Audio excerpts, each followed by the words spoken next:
आपल्या भावना अधिक उंचावले गेलेले आहेत आणि खरोखर हे मेत्ता भावना हे ध्यान केल्यानंतर अधिकच आपल्या लक्षात आलं असेल की ह्या विश्वामध्ये आपण जीवन जगत असताना आपल्या भावना ह्या कशा असायला हव्यात त्यानुसार आपण सतत प्रयत्न करायला हवेत. बंधू आणि भगिनींनो, खरं तर ध्यान ही रोजच करायची गोष्ट आहे आणि जसं जसं आपण ध्यान करत जाऊ तसं तसं आपण भगवान बुद्धांनी दिलेल्या ह्या धम्म मार्गामध्ये अधिक दृढपणे जीवन जगण्याचा प्रयत्न करू. तर अशा पद्धतीने आपण हे दिवसभर हे शिबिर घेत आहोत. आपण सर्वजण त्यात सम्मिलित आहात. आपण अनेक प्रकारे याच्यामध्ये भाग घेतलेला आहे. यानंतर जर आपणा कोणास काही प्रश्न असतील तर आपण स्वेच्छेने विचारू शकता. उपहार आहेत, अनुमतीचे आहेत किंवा अजून अन्य धर्मचारीगण धर्मचारिणी आहेत, तर आपल्या प्रश्नाचं ते उत्तर देतील. तर मला वाटतं की आपल्याला काही प्रश्न असतील तर आपण विचारू शकतो.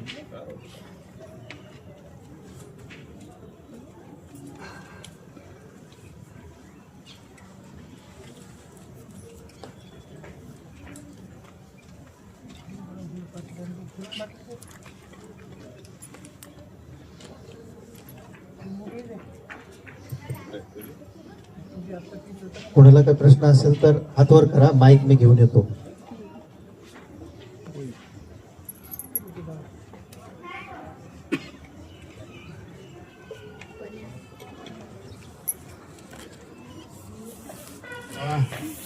याच्यावरून असं लक्षात आलं की तर आपल्याला सर्व काही समजलं असेल किंवा काहीच समजलं नसेल.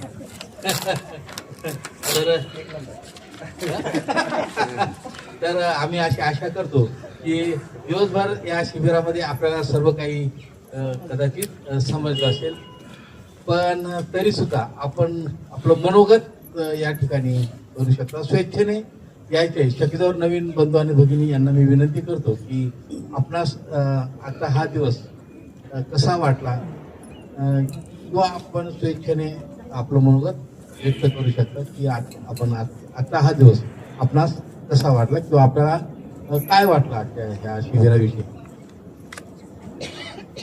सर्वांना मैत्रीपूर्ण जय भीम, नमो बुद्धाय. माझं नाव जयश्री मोपडे. आज या ठिकाणी धम्मवर्गामध्ये मला जगाला शांतीचा संदेश देणारे ताकद भगवान गौतम बुद्ध, तसेच आपल्या हयातीत एक जी अमानवी घटना होती ती जाळली आणि दुसरी मानवतावादी घटना आपल्या संपूर्ण जगाला दिली, असे विश्वरत्न डॉक्टर बाबासाहेब आंबेडकर यांना अभिवादन. या ठिकाणी ध्यानावरती आज संपूर्ण शिबिर झालेलं आहे. आता शाळेत असताना मला एक आमिष सुविचार लिहायचं, कोणता? ज्ञान तेथे मान. परंतु तो मला आत्ता सुविचार असा म्हणजे वाटला की ध्यान तेथे ज्ञान आणि ज्ञान तेथे मान. तर म्हणजे का? कारण की गौतम बुद्धांनी ध्यान आत्मसात केलं आणि ध्यानामुळे त्यांना ज्ञान मिळालं आणि ज्ञानामुळे त्यांना संपूर्ण जगामध्ये मान मिळाला आहे. आणि म्हणून ध्यानाला आपल्या या धम्मामध्ये अतिशय महत्व आहे. म्हणजे ध्यान म्हणजे काय? फक्त म्हणजे कसं की सर्व कक्षेत मगाशी जसं संपर्क आपण केला एकमेकांच्या मध्ये, ते सुद्धा एक प्रकारे ध्यान आहे. मैत्री भावना ही सुद्धा एक प्रकारे ध्यान आहे. तर असं हे ध्यानाचं महत्व गौतम बुद्धांनी आपल्याला सांगितलंय आणि ह्या ध्यानामुळे आपल्या विचारांची कक्षाही वाढते. आणि सरांनी सांगितलं की बाबासाहेबांनी धम्म का स्वीकारला, कारण हा जो धम्म आहे हा गौतम बुद्धांनी जो आपल्याला धम्म दिलेला आहे हा अतिशय पारदर्शक आहे, स्वच्छ आहे, निर्मळ आहे आणि विज्ञानिष्ठ आहे. त्याच्यामध्ये कुठलाही कसलाही अंधश्रद्धेचा किंवा जादूटोणे कुठलाही लवलेश नाही. एका ठिकाणी एक उदाहरण म्हणजे असं सांगण्यात आलं की 4 जण होते. तर ते काय म्हणाले की एक जण होता ब्रह्माचा उपासक होता, एक जण गणपतीचा होता, असे कोण म्हणतात श्रीकृष्णाचा होता. आणि त्याच्यातले प्रत्येक जण काय म्हणाले की मला नाही का ब्रह्माचं मंदिर बांधायचं. एक जण काय म्हणला मला विष्णूचं बांधायचं. म्हणजे त्या चौघांमध्ये खूप भांडणं झाली की नाही मी म्हणतो तेच मंदिर बांधायचं, मी म्हणतो तेच मंदिर बांधायचं. आणि मग हे सगळेजण काय म्हणले, अरे ह्याच्यातून तोडगा काढायचं असेल तर आपण कबीरांच्याकडे जाऊ. कबीरांच्याकडे जाऊ तर कबीरांना ते सांगतात की नाही मी श्रीकृष्णाची पूजा करतो, मला त्यांचं मंदिर बांधायचं. एक म्हणतो की विष्णूची का, मग कबीर काय म्हणतात की असं करा, तुम्ही काय करा की असं मंदिर बांधा की ज्याच्यावरती कसलाही डाग नाही. तुम्ही असं करा, ज्याचं मंदिर बांधायचा अभ्यास करा म्हणे, अभ्यास करा. आणि मग ते 4 जण जातात, अभ्यास करतात, तर त्यांना काही म्हणजे असं सत्यता पटत नाही. प्रत्येकामध्ये काही ना काहीतरी डाग आहे, हे आपल्या सगळ्यांना माहिती आहे. ब्रह्माचं, श्रीकृष्णाचं किंवा शंकराचं सगळ्यामध्ये डाग आहे. मग आता हे झालं, मग आता तुम्ही गौतम बुद्धांचा अभ्यास करा. ते काय म्हणाले की तुम्ही गौतम बुद्धांचा अभ्यास करा. आणि मग त्यांनी 4घांनी गौतम बुद्धांचा अभ्यास केला, तर त्यामध्ये त्यांना एकही अशी उणीव भासलेली नाही. मग त्यांनी ते ठरवलं की गौतम बुद्धांचं मंदिर बांधायचं. म्हणजे अशा प्रकारे की जो धम्म आहे हा अतिशय म्हणजे गौतम बुद्धांच्या जो धम्मामध्ये कुठलंही त्याच्यामध्ये अंधश्रद्धा किंवा काहीही नाही. तर त्यामुळे आपल्याला हा जो बाबासाहेबांनी दिलेला धम्म आहे हा अतिशय म्हणजे विज्ञानिष्ठ आहे. आणि त्यांनी काय सांगितलेलं आहे की मी मार्ग तुम्हाला दाखवलेला आहे, त्या मार्गावरती चालायचं का नाही हा तुमचा प्रश्न आहे. म्हणजे सगळं आपल्यावरती त्यांनी ठेवलेला आहे. तर असा अतिशय विज्ञानिष्ठ धर्म हा असा आपल्याला दिलेला आहे. सरांनी सुद्धा आपल्याला खूप छान माहिती सांगितलेली आहे की जयंती कशी करावी, धम्म म्हणजे काय, ध्यान म्हणजे काय, मैत्री कोणावरती करावी, मैत्रीची कक्षा कशी वाढवत जावी, हे सगळं आजच्या या शिबिरातून दिलेलं आहे. मला या ठिकाणी बोलण्याची संधी दिल्याबद्दल धन्यवाद.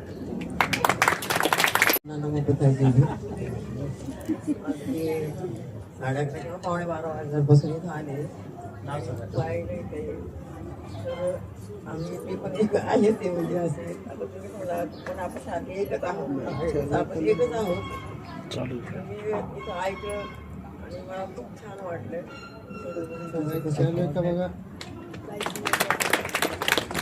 सर्वांना मैत्रीपूर्ण जय भीम. आजचा शिबिराचे खरं ह्याच्यावर श्रीरत्न ग्रुप जो आपला आहे त्याच्यावर माहिती सिद्धीसागर सर पाठवतो. येण्याची खूप इच्छा होती माझी, पण घरातले कुणी तयार नव्हते यायला, सुट्ट्या नसल्यामुळं. आज पण मुलाला कॉलेज आहे, पण तो आलाय कॉलेजला. मला माहीत नव्हतं, पण यायची तयार मनात खूप इच्छा होती, कारण आपली शिबिर खरंच छान असतं. आणि जर जायला नाही जमलं तर काय होईल, म्हणून माझं कालपर्यंत सकाळपर्यंत काही नियोजन नव्हतं, पण इच्छा खूप होती. आणि मग मुलाचं ठरलं की मी जाणार आहे कॉलेजला. मी त्याच्याबरोबर 7:30लाच आले तळेगावमध्ये. मी डब्बा पण आणलेला नाहीये, फक्त तो येणार आहे. आंघोळ झालेली होती, मी लगेच निघाले, आले. आज मी लायब्ररी त्याच्याबरोबर तळेगावच्या कॉलेजमध्ये 10:30 पर्यंत थांबले. तिथं पुस्तक एक वाचलं, एक 10 पानं वाचली. नंतर इथं आले, इथं काय चाललेली होती. दिवसभराचा अनुभव अत्यंत चांगला, कधीही विसरणार नाही असा. आणि बाबासाहेबांच्या पवित्र स्पर्शानं झालेल्या भूमीत इतका आनंदी क्षण, इतका सुंदर क्षण आयुष्यातला खूप गोड क्षणाचा होता, मनाला भावलेला, खूप आनंदी. आणि सरांची प्रवचनं, दिवसभराची आपली सगळी सेशन खूप सुंदर. ते डोळ्यात बघणं, माहिती घेणं हे कधीच आम्ही केलेलं नाही. ते इतकं आवडलं. आणि लहान मुलांपासून सर्वांपर्यंत ते खूप उपयोगी आहे, खूप आवडलं. आणि जेवण म्हणा आपलं ते तर आहेच. ते असे कार्यक्रम खरं सारखे झाले पाहिजे. मला मागाशी खूप वेळा वाटलं किमान 3-4 महिन्यातून तरी एकदा अशी शिबिर आपली व्हायलाच पाहिजे. खूप आपली जवळीक वाढते, मनाने आपण जवळ येतो, विचाराने जवळ येतो. विशेष म्हणजे मला त्या ताई ज्या होत्या, ज्या माझ्या त्या होत्या, मी आत्ता भिडू होत्या, तर आमचा हा विषय झाला. म्हणजे आम्ही बोलता बोलता विचारलं एकमेकींना तुम्ही काय करता, मुलं, राहण्याचं ठिकाण. तर मी जेव्हा त्यांना सांगितलं माझ्याबद्दल माहिती, माझे मिस्टर, मुलं, सुना आणि नातू माझा छोटा, आम्ही सगळे एकत्र राहतो. आमचं सगळ्यांचं खूप पटतं. विशेष म्हणजे सासू सुनांचं आमचं मैत्रिणींचं नातं आहे. आणि त्यांना मी हे सांगितलं की एक ते आदर्श बौद्ध कुटुंब आहे. घर कसं असावं तर ते तसं असावं. ज्या घरात सासू सुनांचं पटतं, सुनांना सासू आई वाटते. मला तर मुलगी नाहीच आहे, मला 2 मुलंच आहेत, पण सुना खूप छान आहेत. त्याचे कारण आहे की त्या पण बौद्ध संस्कार असलेल्या घरातल्या आहेत. त्यांचे आई वडील पण आमच्यासारखेच विचाराचे आहेत. आणि अशी जर आदर्श बौद्ध कुटुंब असतील तर आपला समाज किती पुढे जाईल, किती चांगलं होईल. हे या शिबिरातून मला कळलेलं आहे. आणि अशी सगळी कुटुंब असावीत आणि असा आपला बौद्ध समाज आदर्श प्रगती करत चाललेला, मोठी घोडदौड केलेला आणि सगळ्या जगानं पाहावं असं परिवर्तन झालेलं असा समाजात शिबिरातून घडो अशी माझी बाबासाहेबांची चरणी प्रार्थना, वंदना. सर्वांना जय भीम. थांबते. जय बुद्ध, जय महाराष्ट्र. मैत्रीपूर्ण म्हणजे मी रिसेंटली काळेवाडी सेंटरला जॉईन झाले आहे. तर म्हणजे मला हा प्लॅटफॉर्म पाहिजेच होता, म्हणजे जिथे ध्यान होईल, आपल्या धम्माचं ज्ञान वाटल्या जाईल, बाबासाहेबांबद्दल 2 शब्दही आपल्याला चांगले ऐकायला भेटतात, म्हणजे चांगलेच शब्द भेटतात आपल्याला. बाबासाहेबांचं काही हे नाही, पण जिथे आपल्याला हे ज्ञान प्राप्त होईल. आणखी नाही, आपल्याला वरवरचं ज्ञान आहे, म्हणजे एवढंही आपल्याला जास्त ज्ञान नाही म्हणजे माझ्या मते, म्हणजे मला तरी. त्यामुळे मला कुठे जास्त ज्ञान भेटल म्हणून ते अशा मी शोधात होते की म्हणजे जिथे ध्यान पण होईल, माझ्या मुलांना चांगले बालसंस्कार पण होतील, तर अशा मी शोधात होते. तर रिसेंटली मी रविवारी माझ्या मोठ्या मुलीचं म्हणजे ताईच्या मुलीचं कॉलेज आहे, MM शाळेत, म्हणजे कॉलेजला आहे. तर मी जस्ट तिथं रविवारी क्लास होता, तिला सोडवायला आले आणि मग बाजूलाच मला विहार, म्हणजे मला माहिती होतं विहार, पण मग मला तिथे टायमिंग काय आहे, कधी यायचं, कधी वर्ग असतात, हे मला त्याचं काहीच माहिती नव्हतं. तर त्याच्यामुळे मी जस्ट गेले, ओपन होतं, मी गेले आणि सर होते, बालसंस्कार वर्ग घेतात ते सर होते. ते सर होते. त्यांना विचारलं की इथे काय काय काय घेतल्या जातं, ध्यान घेतल्या जातं का, आणि सगळ्यांचे वर्ग होतात का, ध्यान साधना होते का, म्हणजे जस्ट मी विचारलं त्यांना. त्यांनी सांगितलं की बालसंस्कार वर्ग पण होता आणि माझ्यासोबत माझी मुलगी पण होती. तेव्हा मी 10 वाजता तिथे पोहोचले आणि 10लाच वर्ग होता. तर आम्ही दोघी पण बसलो, मला छान वाटलं. आणि संध्याकाळी म्हटलं मोठ्यांचे कधी वर्ग होतात, तर ते बोलले की 6:30 ते 8:30. मग मी तेव्हा संध्याकाळी पण जॉईन झाले, मला खूप छान वाटलं तेव्हा पण. आणि तेव्हा तिथेच असताना माझ्या कानावर आलं की सूचना होत्या, तर त्या सूचनेद्वारे मला कळलं की आज हे आहे, शिबिर आहे. तर मी आले इथे. तर हा दिवस पण मी चांगला, म्हणजे फॉर्च्युनेटली मला हे शिबिर आणि पहिल्यांदाच मी जॉईन केलं आहे, पहिल्यांदाच शिबिरात आली आहे. आणि मला आपल्या धम्माचं ज्ञान छान भेटलं आहे. ध्यान साधना पण मला आवडते, मी ती पण खूप छान प्रकारे केली आहे. तर मी अशी खूप आनंदी झाली आहे आज. तर सगळ्यांचे आभार, सगळे धम्मचारी सगळ्यांचे आभार मानते. तेच संपवते. जय भीम. बाबासाहेब आंबेडकर, शांतीचा संदेश देणारे महाकारुणिक तथागत गौतम बुद्ध. गेल्या 2-3 रविवारी मी काळेवाडीमध्ये येते वर्गाला. मला माझ्या बाजूच्या मावशीने सांगितलं होतं की तिथं नाही का शिबिर वगैरे होतात, वर्ग असते, जा तू म्हणून. 2-3 रविवारी काय माझं येणं झालंच नाही. पण 4थ्या रविवारी मी दृढ संकल्प केला की नाही, मी रविवारी मुलांना घेऊन जाईल. मी मुलांना पण घेऊन येते संस्कार वर्गाला आणि मी स्वतः पण येते. माझ्यात जरा बदल झाल्यासारखं वाटतं. आणि लग्नाच्या आधी मी शिबिर वगैरे केलेले आहे, लग्न झाल्यावर असा विसर पडला, त्यामुळे जरा जास्त काही बोलायला येत नाही. मला आज पण खूप छान वाटलं, कारण 10 वाजतापासून तर 5 वाजेपर्यंत आता इथं आपण सगळं व्यवस्थित सगळ्यांसोबत आहे. खूप छान वाटते. असे शिबिर हो आणि प्रत्येक शिबिराला मी येण्याचा प्रयत्न करते. थँक्यू. सविनय जय भीम. मी हेमराज कांबळे, LD कांबळे. या ठिकाणी विश्वरत्न डॉक्टर बाबासाहेब आंबेडकर स्मारक समिती इथे उपाध्यक्ष आहे. आपल्या कार्यक्रमाच्या बद्दलची पोस्ट व्हॉट्सअपवर आली आणि आमच्या थुलसाहेबांशी बोलणं झालं होतं यांचं, परंतु थुलसाहेब नागपूरला आहे आणि मला काही त्याची कल्पना नव्हती. म्हणून मी काल दिवसभर संपर्क करण्याचा परत प्रयत्न करत होतो. मग आमचे आनम कीर्ती आहेत, त्यांच्याशी संपर्क झाला. त्यांच्या माध्यमातून मग मोरे साहेबांशी म्हणजे शांती मित्र यांच्याशी संपर्क झाला आणि थोडंसं मला वाटलं की कोऑर्डिनेशन आपलं असायला पाहिजे. म्हणून मग मी त्यांच्याशी संपर्क करून रात्री 8 वाजता वगैरे आमची बैठक झाली. मग इथं काय करता येईल काय नाही त्या सोयी सुविधाबद्दल थोडा विचारविनिमय केला आणि हे शिबिर अतिशय छानपणे संपन्न झालेलं आहे. मी पूर्ण वेळ इथं बसलो, दिवसभर बसलेलो होतो आणि हे उपक्रम आपले नेहमीच चालू असतात. त्रिरत्न बौद्ध महासंघ त्यांच्या पद्धतीने कार्य करतो. त्याची एक झलक मी 1-2 शिबिरामध्ये पाहिलेली आहे आणि आजही अतिशय सुंदर वाटलं. बाबासाहेबांचा विचार तर आहेच आहे, धर्माचा विचार आणि बाबासाहेबांचा विचार या दोन्हीचा समन्वय साधून आपली प्रगती कशी होईल, कशी करता येईल याबद्दलचं विचार मंथन अतिशय छान झालं आहे. आपण सर्वजण आलात. आमच्याकडून काही इथं सुविधेबद्दल काही अडचण निर्माण झाली असेल तर त्याबद्दल मी दिलगिरी व्यक्त करतो, पण मला वाटतं तसं काही झालेलं नाही. आम्ही असं गृहीत धरतो की झाडाची सावली छान येते आणि म्हणून मी इकडं सुचवलं होतं की या बाजूलाच टाकूया, कारण मंडप वगैरे नाही आहे आणि 70-80 लोक म्हटल्यानंतर आतमध्ये बसायला अडचण होणार आहे. म्हणून मग म्हणलं मंडपाचं पण आम्ही 1-2 ठिकाणी विचारणा केली, पण 0 आवर्सला मंडप वगैरे काही उपलब्ध नाही झाला आणि मग सरांनी यांनीच सर्व तयारी केली.